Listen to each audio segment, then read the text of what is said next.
Bueno, entonces buenas noches a todos. Vamos a dar inicio a la reunión de esta tarde, noche, y es la revisión de, de lo que es lo que es flebotomía y sangre. Vamos a revisar esas dos cosas. Que esta parte de sangre la dejé pendiente de la parte de anatomía para revisarla un poquito más en detalle esta noche. Y vamos a ver que la sangre es un tejido conectivo. Está catalogado como un tejido conectivo en la forma de fluido o líquido. Por definición, también decimos que es el fluido que mueve a través de los vasos sanguíneos, arterias y venas de nuestro cuerpo diferentes cosas. Entre ellas tenemos dos componentes importantes. Tenemos la parte líquida, que es el plasma, la porción líquida. Y luego tenemos también los elementos formados, que ahí tenemos las células rojas y las células blancas y los megacariocitos, que son fragmentos celulares ya fragmentados, se le conoce con el nombre de plaquetas. Entonces, esos son los dos componentes principales, en una proporción aceptada de plasma 55% y de elementos formados del 45%. Luego vamos a ver que ese 55% en el plasma también lo podemos subdividir y decir que el plasma es 90% agua y un 10% lo hacen otros compuestos. Ahí están los electrolitos, las proteínas, los nutrientes, los desechos celulares de la producción de energía a nivel de la célula y gases. Luego, en la proporción del 45, también lo podemos desglosar en un 1% que son las plaquetas y glóbulos blancos y el 44% que son las células rojas o los eritrocitos. Entonces la sangre tiene como función, dijimos que era transportar, entre ellos transporta hormonas, nutrientes, dióxido de carbono, oxígeno, y también nos ayuda a regular la temperatura del cuerpo a través de pérdida de radiación cuando los vasos sanguíneos se dilatan o conservar la temperatura cuando los vasos sanguíneos se contraen. Otra forma de regular. Ahora, el plasma también tiene funciones y esta es que ahí se encuentran algunas proteínas, por ejemplo la albúmina se encuentra en el plasma que es necesaria para mantener la presión de la sangre, la presión oncótica. Luego tenemos factores de coagulación, también se encuentra en el plasma. Electrolitos, como ya dijimos, en este 10% van los electrolitos, gases y material de desecho. Ese es el plasma. Ahora veamos acá un poquito de lo que es las células rojas. Las células rojas tienen una vida de más o menos 4 meses, el equivalente a 120 días. Podrían ser menos si la célula es dañada antes del tiempo y tiene que ser de esa manera sacada de circulación por órganos del tejido linfoide, como son el vaso y también otro órgano que no pertenece a la zona linfoide, pero filtra sangre y es el hígado. Entonces, si eso sucede así, el glóbulo sanguíneo es sacado más temprano. Caso contrario, llega más o menos a la vida de 120 días. Eh, También una hormona que tiene mucha importancia en la sangre, con la sangre, en lo que se llama hematopoiesis, que es la estimulación para producir células rojas, es la eritropoyetina. Entonces, esta hormona de eritropoyetina controla la producción de células rojas y la eritropoyetina se secreta en el riñón como una respuesta cuando hay niveles bajos de oxígeno. Cuando hay hipoxemia.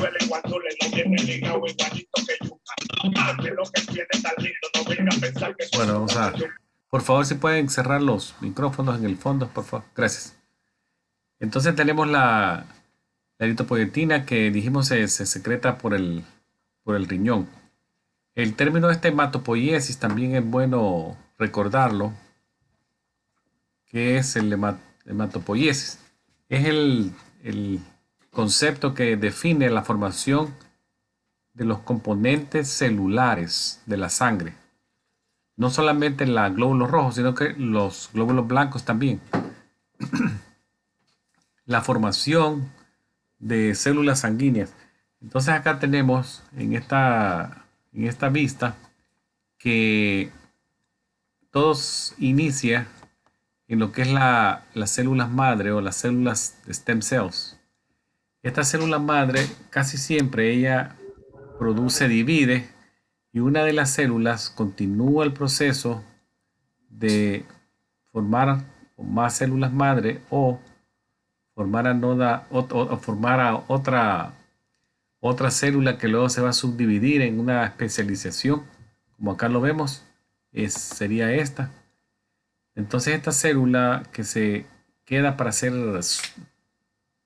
especializada y poderse dividir en cualquier línea. Aquí vemos que en este caso esta se divide en la posibilidad de ser de eritrocito, que poder ser plaqueta, poder ser glóbulos blancos, no son acá basófilos, eosinófilos, macrófagos, o también poder ser linfocito, ya sea T o linfocito B, que el linfocito B es el que hace los anticuerpos y la linfocito T es el que nos ayuda para la inmunidad celular. Entonces, todo nace de una célula madre que tiene la capacidad de dividirse a través de una especialización o de continuar con otra célula el proceso de producir más células madres. Esa es la hematopoiesis. Veamos ahora cuál es la diferencia entre lo que es el plasma y el suero. Entonces, el suero es la porción líquida de la sangre cuando los factores de coagulación han sido removidos. Es lo que más se usa en un laboratorio para examen. Entonces la mayoría del suero es más que todo agua sin proteínas de coagulación, sin factores de coagulación. Pero veámoslo acá un poquito más en detalle. Primero digamos que el plasma y el suero, ambos proceden de lo que es de la parte líquida de la sangre. Pero hasta ahí es lo que ellos comparten de lo que son en común. Ya que si le ponemos un poquito más de atención vamos a ver una diferencia bien obvia. Por ejemplo, el plasma es la parte líquida. Ahí vamos a ver que contiene, ya lo dijimos, proteínas, nutrientes, gases, electrolitos, productos de desecho, y no contiene glóbulos rojos, glóbulos blancos y plaquetas. Entonces, cuando la coagulación se ha prevenido porque hubo adición de un anticoagulante a la muestra, entonces vamos a obtener plasma. Pero ustedes ven acá, en esta zona roja no hay coágulo. Se previno la coagulación porque se le agregó un aditivo que es el anticoagulante. Entonces, si eso pasa, sangre no se coagula porque le agregamos aditivo, pero la ponemos en una centrífuga para que nos separe. El flotante es plasma. Ahora, en este extremo, lado derecho de la pantalla, también tenemos una parte líquida que se queda cuando la sangre se coaguló. Entonces el fluido que queda cuando los factores de coagulación se removieron del plasma y están probablemente acá. Entonces el suero no contiene glóbulos rojos tampoco, células rojas, ni factores de coagulación. Entonces, muchos laboratorios utilizan esta muestra para evaluar los exámenes. O sea, prefieren el suero para Una hacer las pruebas. pregunta, doctor. Sí, Entonces, cuando usamos y entramos a la centrífuga en un tubo que ya viene con el dilatador para que no coagule, ahí solamente sale plasma. Si lo entramos sí, directamente con la sangre sin el suero que retiene la coagulación, entonces ahí sale el serum. sí, así es. Si la sangre va sin ningún aditivo, entonces Ajá, no, perdón, si va con aditivos que previenen la coagulación, como lo ajá, estamos es viendo acá, plasma. es plasma, sí. Y el otro no se, no, o sea, se deja que se forme el coágulo acá, Ujú, entonces se forma el suero.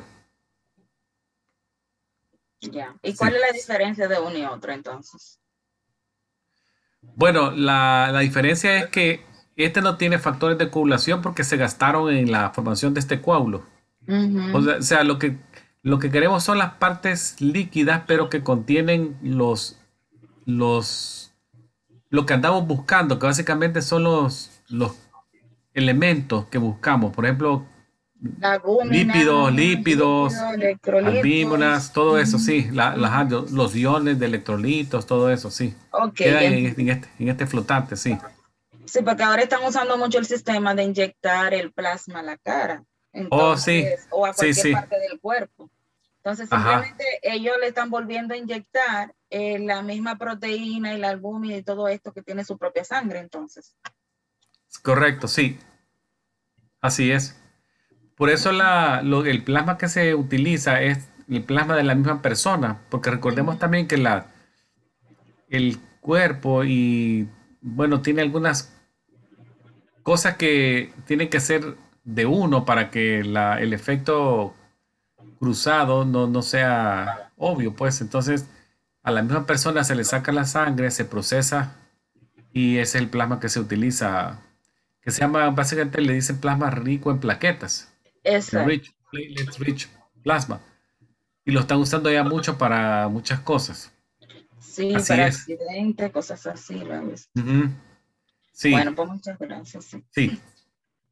Y el plasma sí tiene un valor también porque yo en una ocasión les comenté a otro grupo que muchas veces hay personas que venden plasma porque lo utilizan para muchos propósitos. Ujú. No para inyectarlo, sino que para otras cosas. Entonces hay centros de plasma en algunos estados que toman el plasma para ese propósito. Y se puede Veamos inyectar el plasma de otra persona a otra persona, entonces, si venden el plasma. solo que el plasma que ese que se vende no es para, no es para inyectarse, lo usan para Ah, es otra. para otro tipo de... Sí, Ok, lo usan, por ejemplo, para unidades de cuidados intensivos, lo usan a veces como ellos usan plasma fresco congelado ya, para tratar pacientes así críticos. ok. Sí. Está bien. Bueno, veamos ahora lo que es la sangre completa. Esta sangre completa es una que viene directamente del cuerpo, en los cuales ninguno de los componentes se le ha removido, va con todo. Esa va con plasma, plaquetas, todo. O sea, así como se le sacó al donante, así va a ser que se va a transfundir.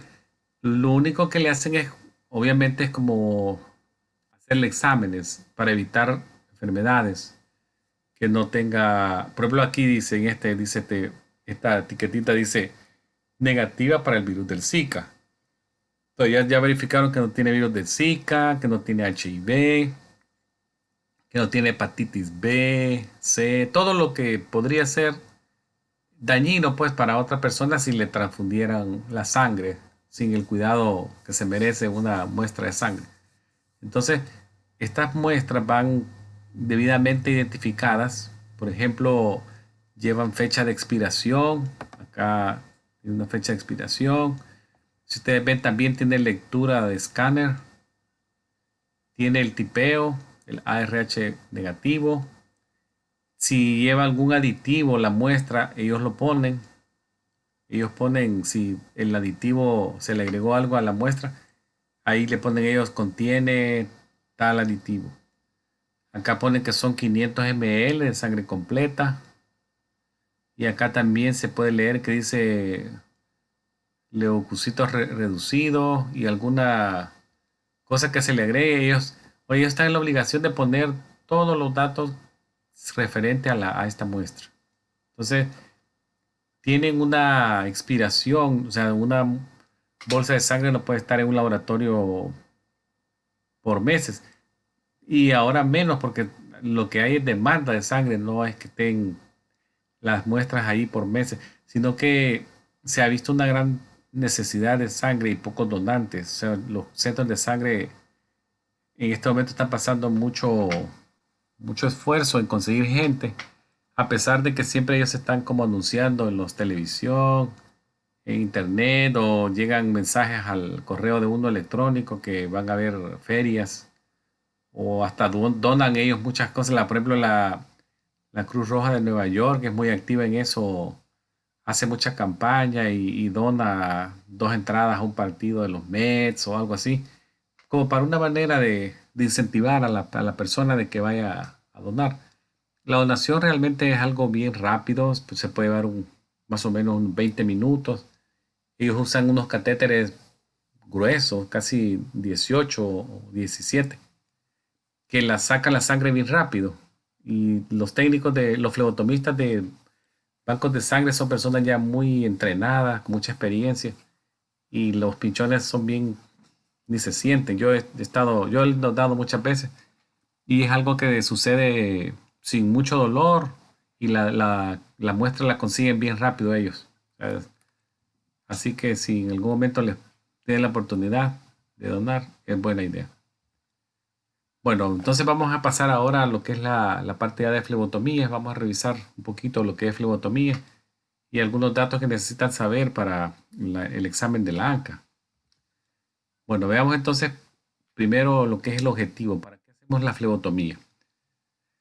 Uno es obtener sangre para el diagnóstico de la enfermedad y con el diagnóstico correcto hacer el tratamiento correcto. Es uno de los objetivos. Otro es para hacer transfusiones, obtener muestras para transfusiones de banco de sangre. Luego también en algunos casos es menos frecuente para propósitos terapéuticos. Se usa la flebotomía. Los métodos que se están usando son la punción venosa, la venopunción, que es la inserción de agujas en las venas del cuerpo. Eso se conoce como venopunción. Y también tenemos la punción capilar, que es la colección de sangre a través de la punción de la piel.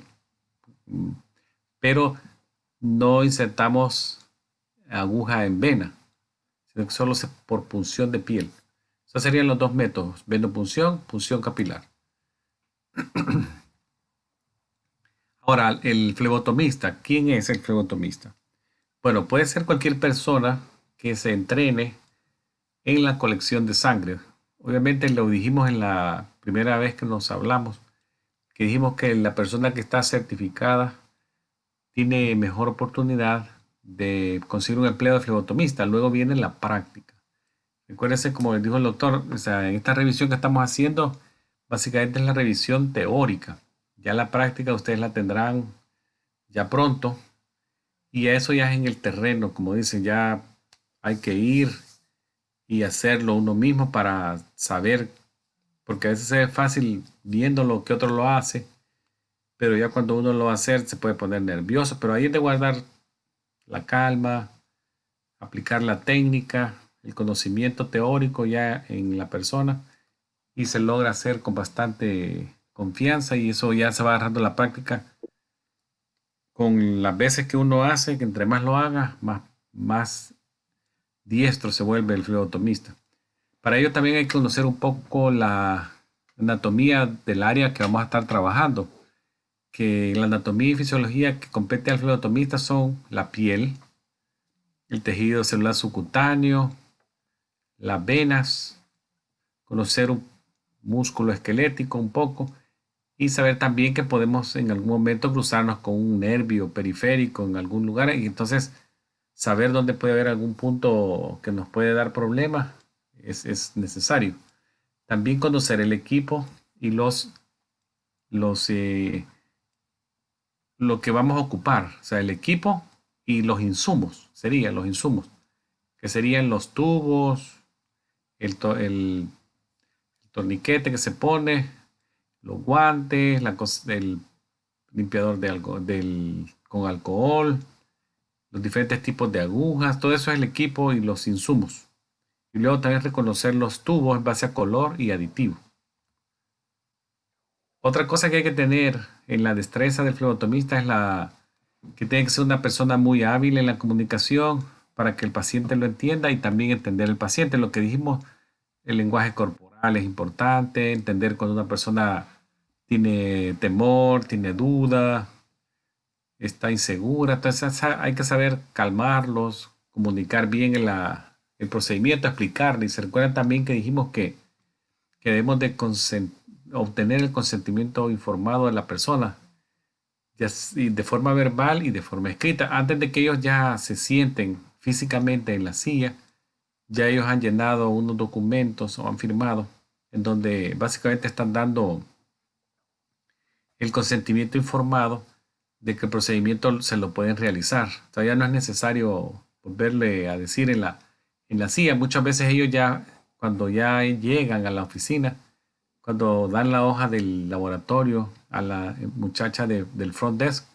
ya en ese momento ya les pasa una hojita donde está básicamente el consentimiento informado. Entonces eso es la parte legal que hay que hacer antes de físicamente introducir la aguja en la vena. Entonces hablamos de la certificación, que en este caso usted va a obtener una certificación de la ANCA que dice técnico en flebotomía. Entonces, la mayoría de lugares sí se las van a pedir y es bueno tenerlo porque significa que usted alcanzó un estándar necesario para tener el certificado. Entonces, y pasar un examen. O sea, no solamente obtenerse el estándar, sino que pasar un examen. Eso es lo que se requiere, una certificación, no es licencia, ¿ok? Solo es una certificación. Licencia es para otro documento que no tiene que ver nada con la flebotomía. Ahora, en cuanto a la confidencialidad, también recordemos que lo mencionamos la otra vez, que en lo que es HIPAA tenía una parte de proteger la información privilegiada de los pacientes, que es la información personal de salud, el PHI, Personal Health Information, ya que muchas veces eso es entre la clínica y el paciente y son cosas que no se comparten con nadie, excepto, como lo que dijimos, si el paciente previamente autorizó a través de un llenado de una hoja nombres puntuales de quién y qué información se le puede compartir a esa persona. Si eso se hizo, estamos bien. Entonces cada estado es diferente y donde trabajemos, donde vivamos, hay que saberlo. Ahora vamos a describir la importancia legal también de la identificación correcta de los pacientes. Entonces, uno de los pasos en flebotomía incluye la identificación correcta del paciente en dos pasos, en un proceso de dos pasos. Uno es preguntarle el nombre completo y la fecha de nacimiento.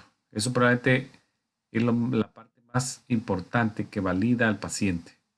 Y usted sabe que la persona que está frente a usted es lo que requiere el papel, la hoja, porque una hoja de laboratorio cualquier persona la agarra y se va a sentar, pero no, usted sabe que es el nombre completo y fecha de nacimiento. Eso es un mandato de la comisión de lo que es la identificación de un paciente. Entonces recordemos que la flebotomía es un procedimiento invasivo que debe ser, primero ya lo habíamos dicho, aprobado por consentimiento y luego a manera de protección del paciente, guardarle su confidencialidad. Y 2, verificar que es él. Entonces hay que verificar la identificación del paciente antes del procedimiento y también la verificación de las etiquetas en los especímenes donde vamos a ver. Muchas veces la etiqueta también hay que ver que el nombre que se etiquetó es el mismo de la persona que le van a sacar la sangre, que eso tiene que coincidir. Entonces hay que hacer esa verificación cruzada antes, la etiqueta del espécimen y la verificación del paciente. Y luego también, después del procedimiento, otra vez el segundo proceso de 2 pasos, que también volvemos a verificar que la muestra que tomamos es de la etiqueta del paciente. Eso nos protege al paciente, que es su muestra, que no es primera vez que se cruzan tubos, que es la muestra de él, y también protege a la clínica, que lo están haciendo ustedes bien. Entonces recuerden, antes y después, o sea, antes de pincharlo y después también se le coloca, cuando se coloca ya la etiqueta físicamente en la zona del tubo. Vamos a mencionar también que antes de empezar a hablar de eso de la colección de la orina, muchos de los, me voy a revisar uno para que vean. También recordemos que muchos etiquetas ya salen directamente las computadoras, los registros médicos electrónicos, ya ellos casi que tienen la capacidad, algunos, de imprimir la etiqueta. Entonces, estos ya son más fáciles, ya solamente se ponen en la mesa donde ustedes van a trabajar y ya están listos para pegarse después. Vamos a ver algunos de otros especímenes también que se pueden analizar en laboratorios clínicos. Y tenemos, por ejemplo, lo que es la colección de orina. Tenemos esta que es la colección de orina al azar. Es aquella que se hace básicamente como rutina en un general de orina. Esta no necesita ninguna medida especial y se puede coleccionar en cualquier momento del día. Esa es lo que es la al azar. Luego tenemos la muestra de medio chorro, que es también llamada la muestra limpia de cachado limpio. Y esta es ya para una sospecha más precisa de una persona que puede tener una infección de vía urinaria. Entonces, en este caso ya se instruye al paciente que tiene que hacerse, ya si es mujer, higiene, y también al hombre, antes de coleccionar la orina, y tiene que ser también a medio chorro. Eso se le explica al paciente. Luego tenemos también orinas, muestras de 24 horas que son coleccionadas en un periodo, por ejemplo, de 7 de la mañana de hoy a 7 de la mañana de mañana, viernes. O sea, comenzó a las 7 hoy, termina mañana a las 7. Se le explica al paciente cómo va a ser la colección de la orina. La orina típicamente se mantiene en un lugar fresco, no al sol. La persona tiene que planear ese día cuál va a ser su rutina, porque tampoco puede andar con esto para arriba y para abajo, que lo dejen en el carro con los vidrios cerrados, se calienta la muestra. O sea, tiene que ser una orina que tiene que estar en un lugar fresco o refrigerado, con el objetivo de prevenir crecimiento de microbios en la muestra. Entonces, la muestra no se colecciona directamente a este garrafón. Si ustedes ven, este garrafón es un garrafón ámbar que protege la muestra de los rayos solares. Pero a veces también les dan unos más pequeñitos donde pueden coleccionar muestras y de ahí se pasan acá. Entonces se hacen 2 pasos. Esa para la muestra de 24 horas. Ahora, con lo que es la muestra de orina, ¿para qué la podemos ocupar? Uno es para medir pH,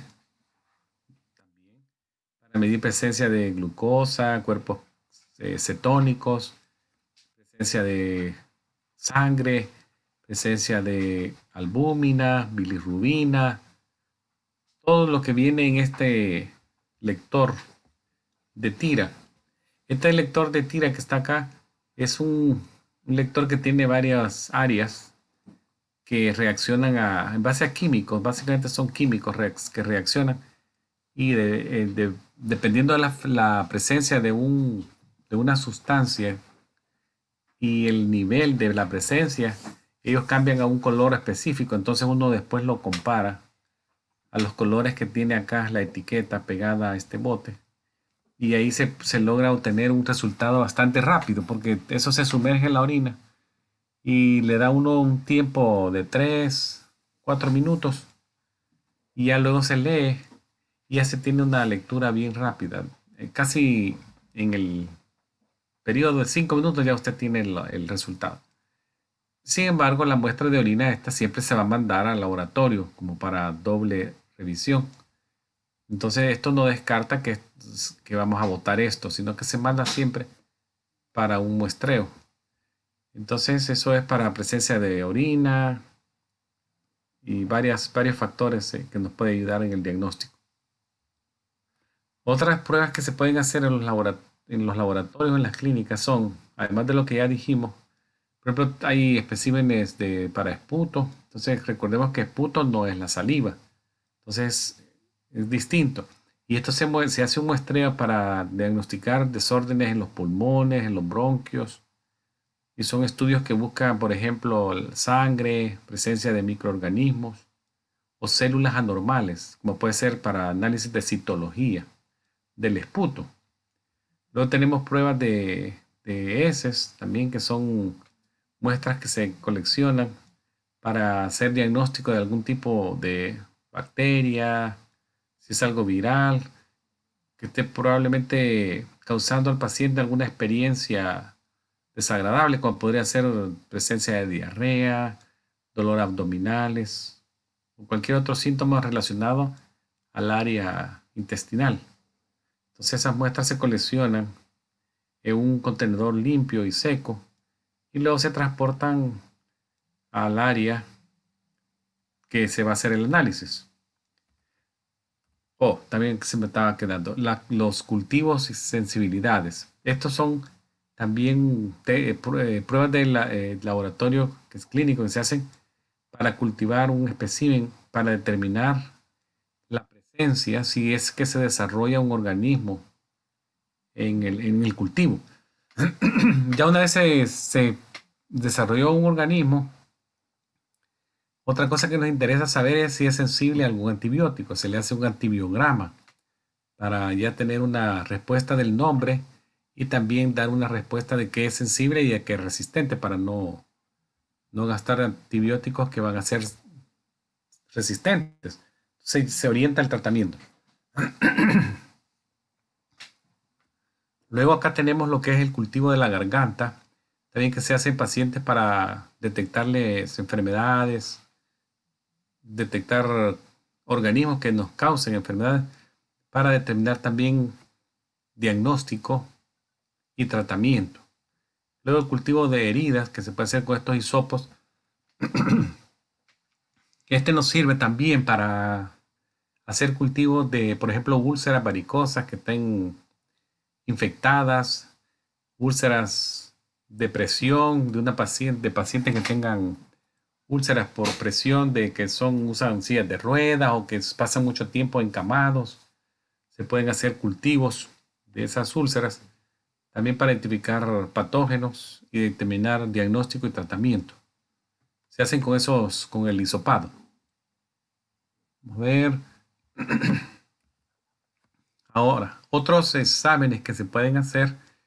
Tenemos la glucosa de 2 horas postprandial, la prueba de tolerancia a la glucosa, que es para problemas de carbohidratos, tipos de sangrado y gases arteriales. Ese gases arteriales no está en la competencia de los asistentes médicos hacerlos, aunque sepamos hacerlo, sino que es más bien del médico o como nurse practitioner o physician assistant. El sitio más frecuente es la arteria radial. Lo vamos a ver en más detalle más adelante. Ahora hablemos acerca de los aditivos los tipos de aditivos que se encuentran en los tubos colectores.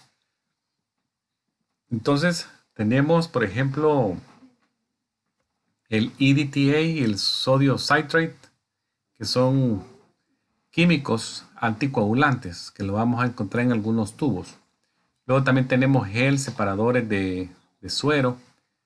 Estos nos ayudan a separar las células rojas y los factores de coagulación.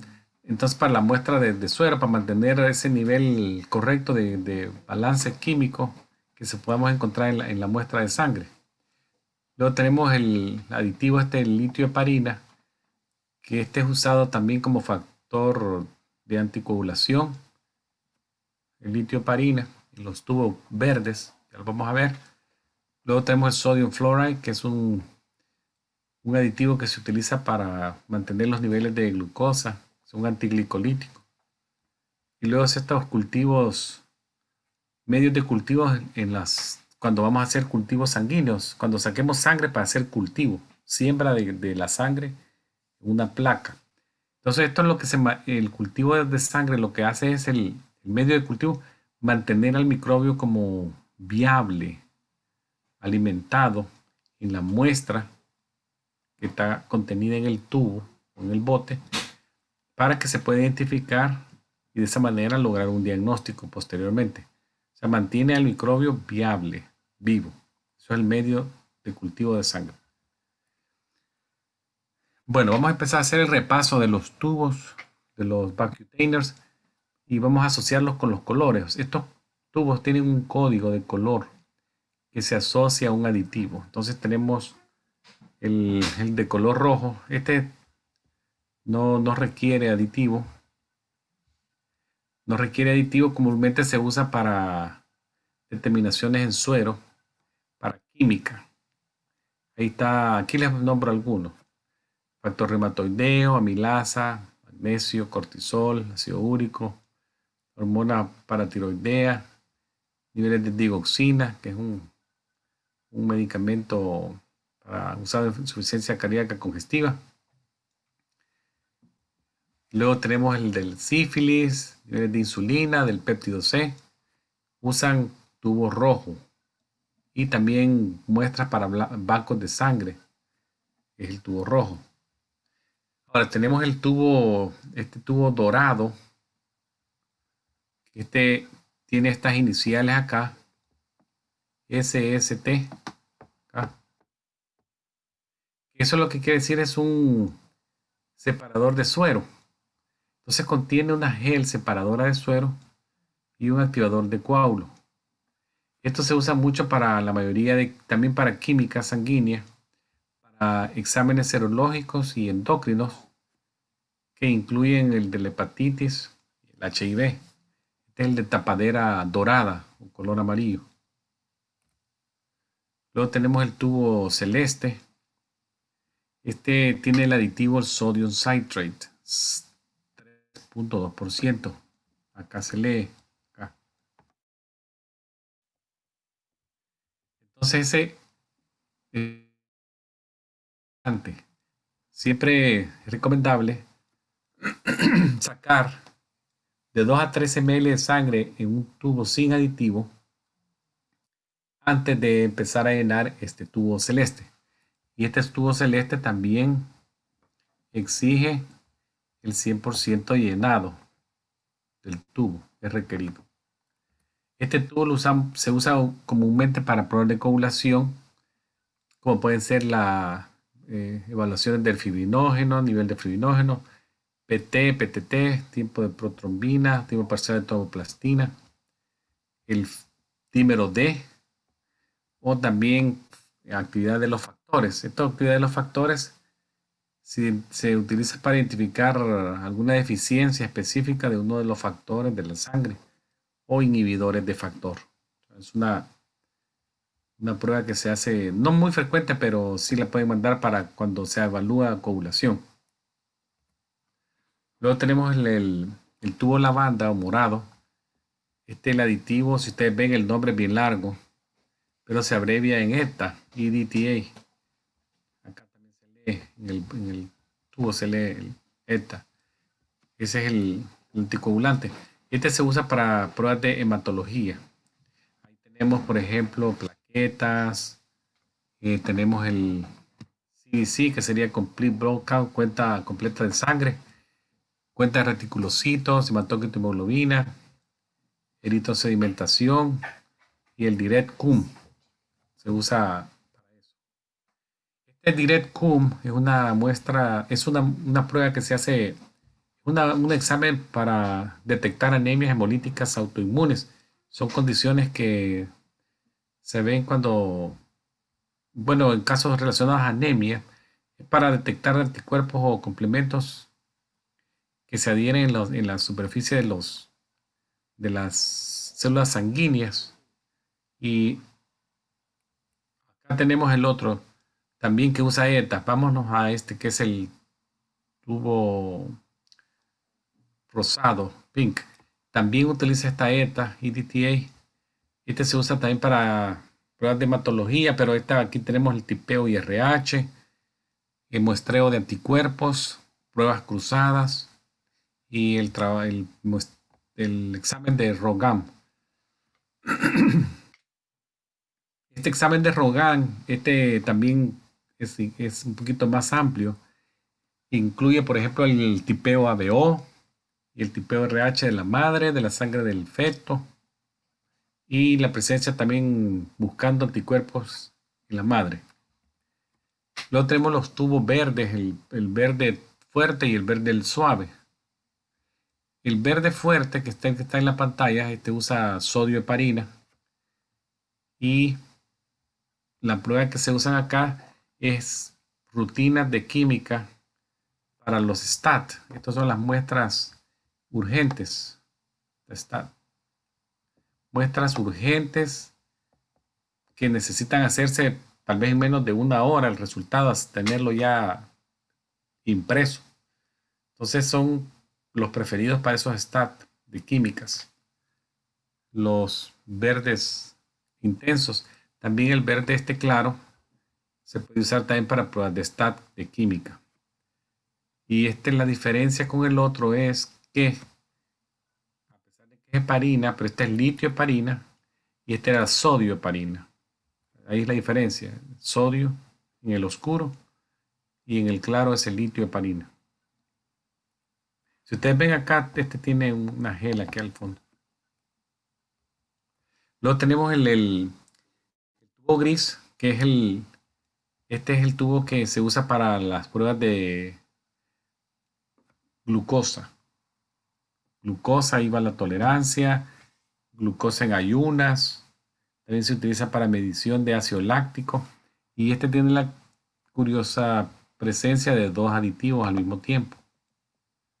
Tiene el sodio fluoride, que es el antiglicolítico que habíamos mencionado, que preserva la glucosa, y el otro es el oxalato de potasio, que es el anticoagulante. Este es el tubo gris. Luego tenemos este tubo color así rojo con gris, como se le conoce como atigrado, camuflajeado. También si ustedes leen acá, van a ver que tiene estas iniciales SST, que era lo que dijimos, el que tiene separador de suero, es una gel. También tiene un activador de coágulo. Este se usa para química y pruebas inmunológicas. Ahí podemos usar en la química el panel metabólico básico y el panel metabólico completo en este tubo atigrado. Luego está el tubo azul oscuro, que también tiene ETA como aditivo y se usa para medir niveles de metales, de trazos de metales, y ahí se incluye el plomo. También se usa para niveles toxicológicos, como pueden ser lo del alcohol o drogas. Y acá leen ustedes el aditivo. Ahora tenemos los que son los tubos de los cultivos sanguíneos.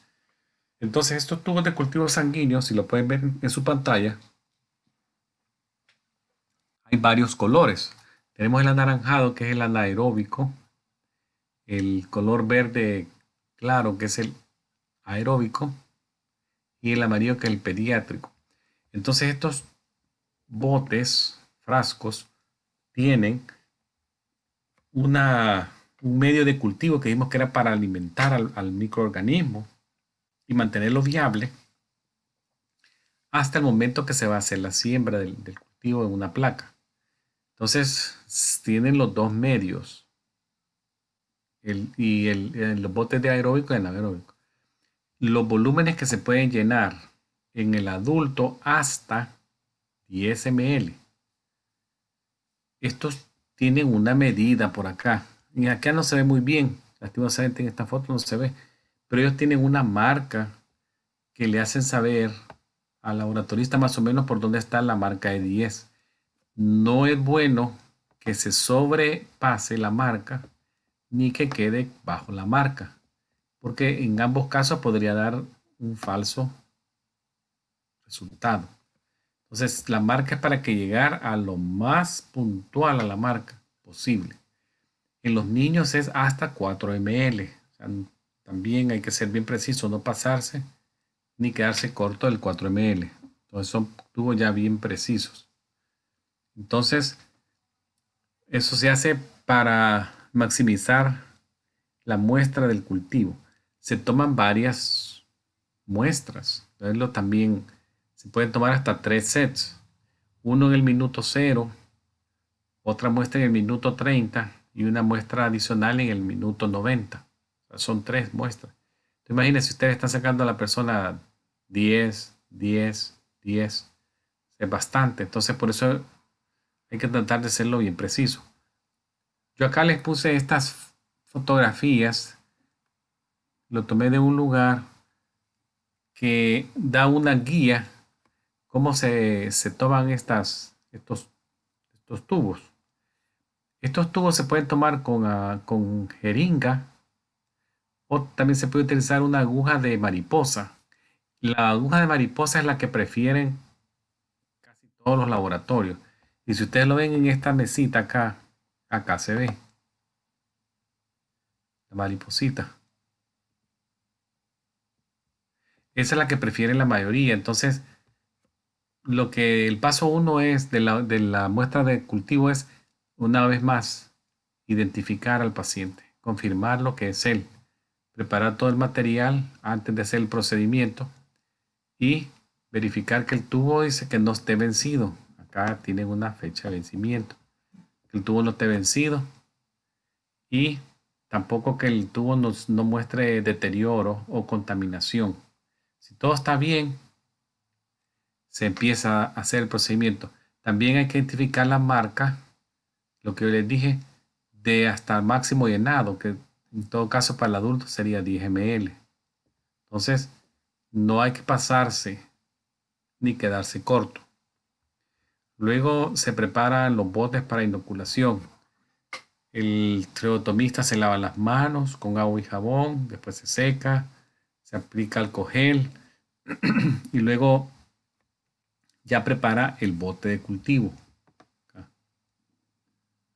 Lo desinfecta apropiadamente y acá les dan desinfectantes que se pueden usar, como pueden ser clorexidina al 70%, el 70% de alcohol o tintura de yodo en un hisopo, un aplicador con hisopo. Entonces se utiliza un aplicador por bote, no hay que utilizarlo en más de uno. Entonces se permite el bote que seque antes de verificar que ya está listo. Luego preparar el sitio de punción es similar a lo que se hace con la venopunción del fleotomista de sangre común y corriente.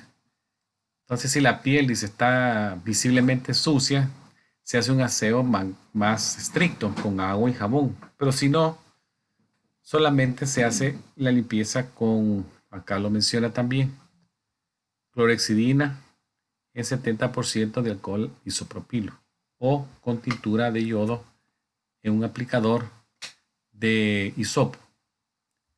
Se coloca el fleotomista exámenes limpios, no necesariamente estériles. Y esperar, ya aquí ustedes ven, pone el torniquete, ubica la vena que va a funcionar, hace el aseo. Si ustedes ven acá el color que se ve en la piel, probablemente sea yodo. un poco amarillo. Entonces se deja que se evapore completamente. Ya no se vuelve a tocar la zona. Entonces si es con jeringa, se agrega la aguja a la jeringa. Entonces para evitar contaminación del sitio de punción, ya no se vuelve a palpar. Se supone que ya usted está listo y ya no vuelve a tocar la zona de punción con las manos, aunque tenga guantes. Luego ya inserta la aguja en la vena deseada que usted tenía en su mente tomarla. Esa es la técnica usando la jeringa.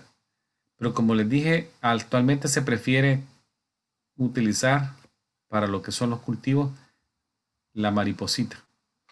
Vemos ahora algunas cosas que podrían hacer que las cosas no nos vayan como quisiéramos, que nos hagan la vida imposible, como dicen, que den un poco de problema. ¿Qué circunstancias nos pueden interferir para el análisis? Uno es que utilizamos los tubos incorrectos para los exámenes que nos han pedido. Que en vez de ser un tubo celeste, yo utilicé un tubo gris. Para el gris, glucosa, utilicé un tubo que no era verde. O sea, eso es un error. Luego, el orden también, que lo hice en el orden equivocado. Ya vamos a ver el orden más adelante. Otra cosa que puede ir mal es que usted sacuda mucho el tubo. Solamente una inversión suave. Lo vamos a ver en el video.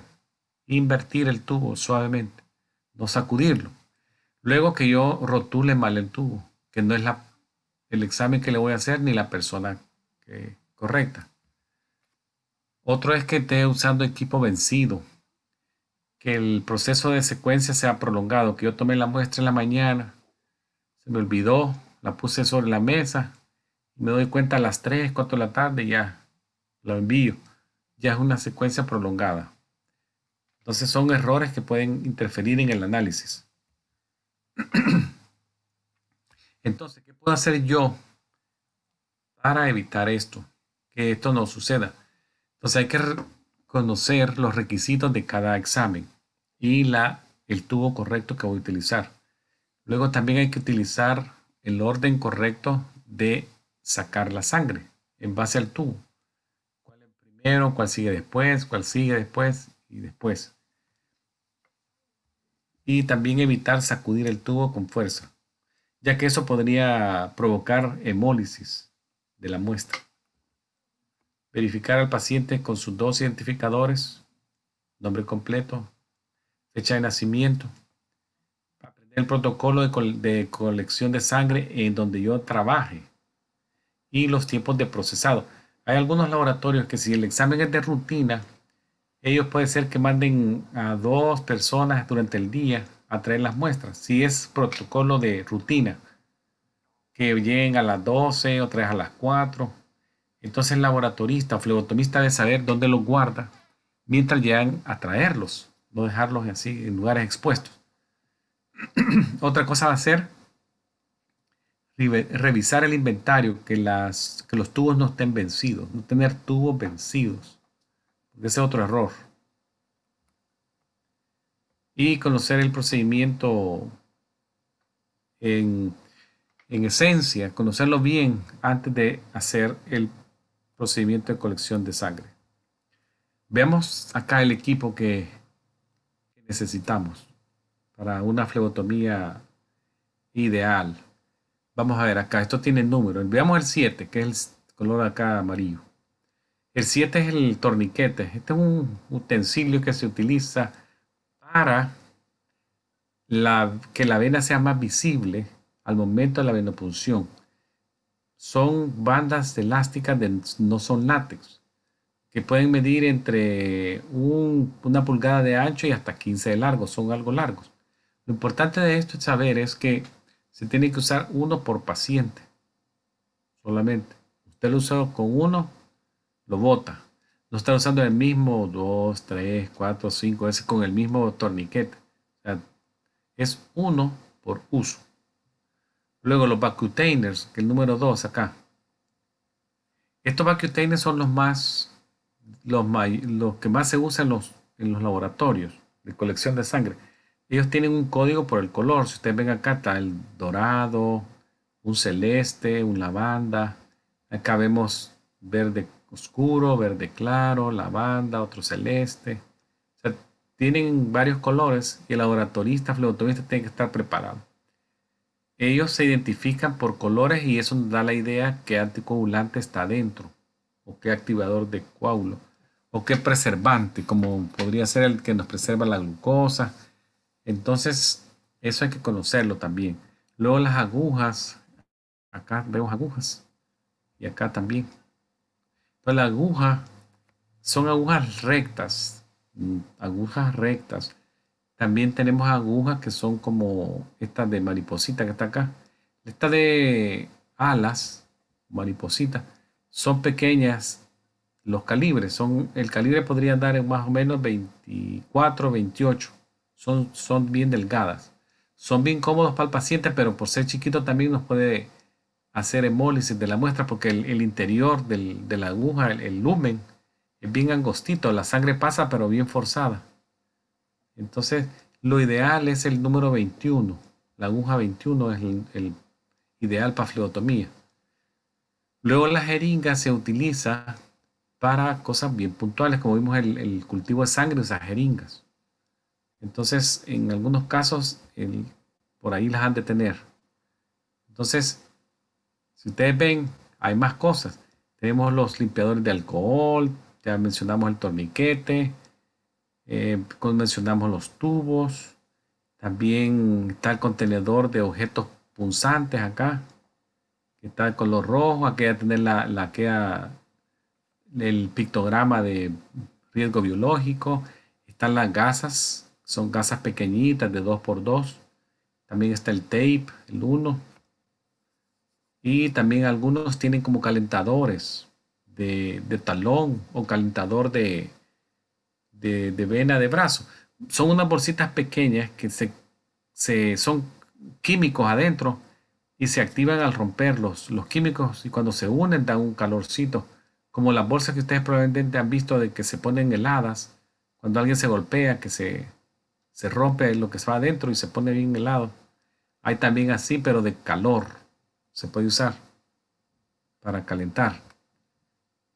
Ahora, veamos entonces eh, la venopunción ya en detalle. Veámoslo cómo sucede esto. Ok, la venopunción, veamos algunas cosas que hay que conocer de la venopunción. Miren esas dos situaciones que están ahí. Yo se las puse. Entonces, durante la colección de sangre, el flebotomista, lo ideal es que use equipo de protección en la cara, especialmente en los ojos, porque puede haber una salpicadura. También se recomienda utilizar guantes que no tienen que ser estériles necesariamente. Una gabacha, como la tiene ella, de laboratorio, que tiene que estar abotonada, como la ven a ella acá. Y ya, listo. Ella acá tiene unas cosas, pero no todo. Tiene protección de los ojos, tiene sus guantes, no tiene la gabacha blanca abotonada, entonces está parcialmente cumpliendo con el protocolo.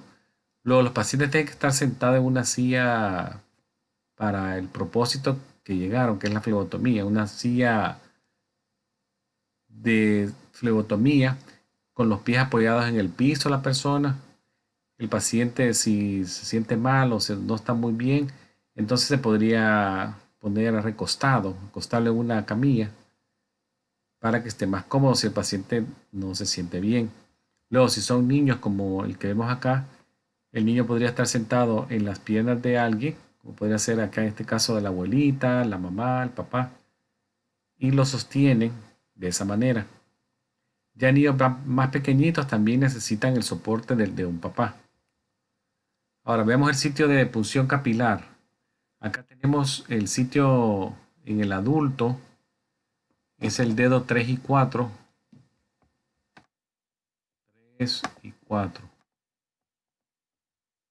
Y se pincha en la parte lateral, evitando la posición del centro, acá, la punta y la parte media. Lo que tratamos de evitar son la falange distal del dedo. Eso es lo que tratamos de evitar. En el niño es el talón y se utilizan los bordes laterales de la región del talón.